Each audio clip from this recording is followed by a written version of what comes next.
One piece of land, one expensive lesson in 2020. You could buy a piece of land on the outskirts of town for $300,000. 4 years later, that same land costs $450,000. Between those two moments, nothing much changed. No new roads, no new malls, no boom in population. The only thing that changed was the value of your money.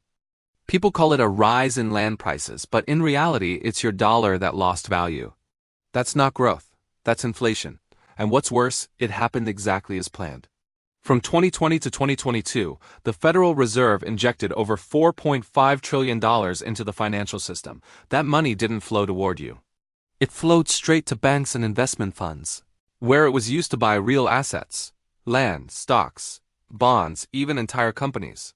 As asset prices soared, those who already owned assets got richer, while those holding cash watched their dreams slip further away.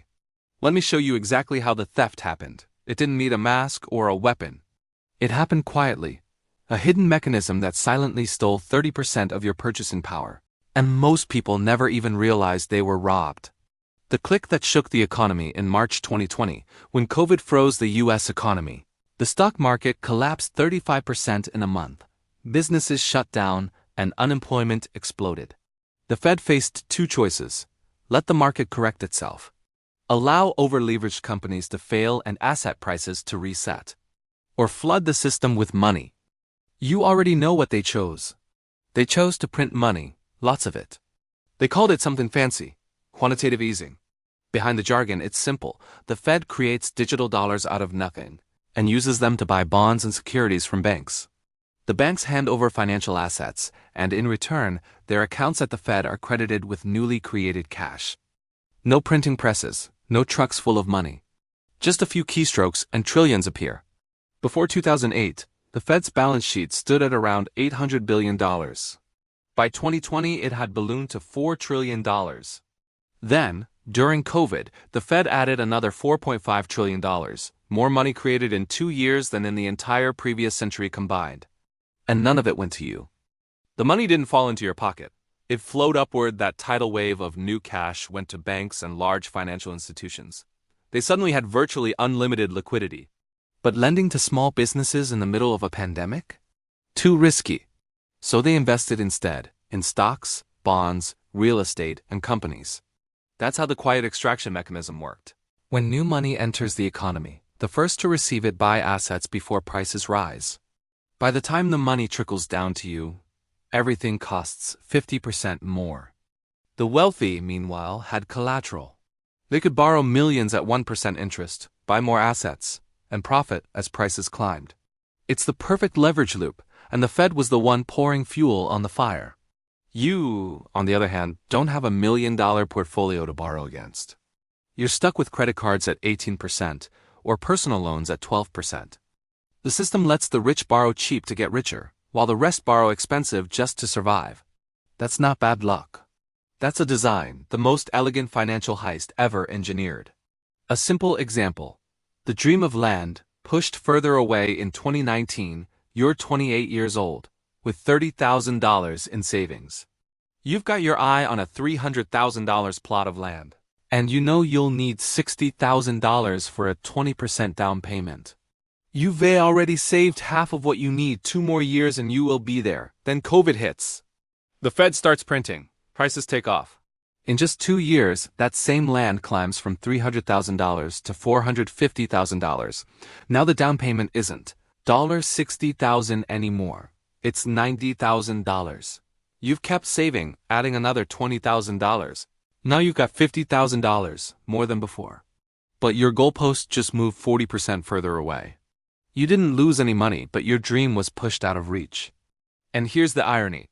The person who already owned that land just sat still and made $150,000 doing absolutely nothing. That's not the market, that's policy by design. Inflation, the tax you can't see. Income tax shows up on your paycheck. Sales tax appears on your receipts. But inflation is an invisible tax. No one collects it, yet everyone pays it.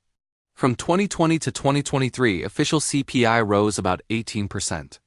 But reality tells a harsher story. Housing up 35 to 40%, rent up 25 to 30%, Food up 30 to 50%, gas and energy doubled. If your salary rose only 5 to 7%, you didn't hold steady, you fell behind.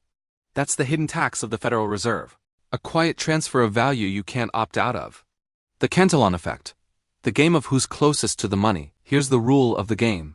When new money enters the economy, those closest to its source, banks, corporations, asset owners, benefit before prices adjust.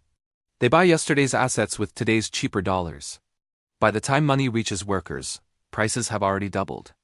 That's the Cantillon effect, and it explains why printing money to save the economy always ends up making the rich richer and the poor poorer. Who runs the system and why they won't stop? The Fed isn't entirely public. It's a semi-private structure, 12 regional reserve banks owned by major commercial banks. Those same banks are both shareholders and beneficiaries. Fed officials often come from Wall Street, and many return there after their terms. They regulate the very people who will hire them later. So when a crisis hits, the first priority is always to save the financial system, not you. In 2008, the Fed printed to save banks. In 2020, it printed to save markets. Each time, asset prices soared, and the wealth gap widened even more. Why prices never go back down? When the Fed raises rates to fight inflation, prices don't fall. They just stop rising for a while. If your rent jumps from $1,500 to $2,000, it's never going back to $1,500. That's permanent inflation. Once money is diluted, the new prices become normal. Your purchasing power has been permanently stolen. They could have done it differently, but they didn't. The Fed could have let markets reset naturally. Lower asset prices would have opened doors for younger buyers, but that would have meant short-term pain. So they didn't. They chose to keep asset prices inflated, calling it stability. The result? People without assets lost opportunity, while those who owned assets won again.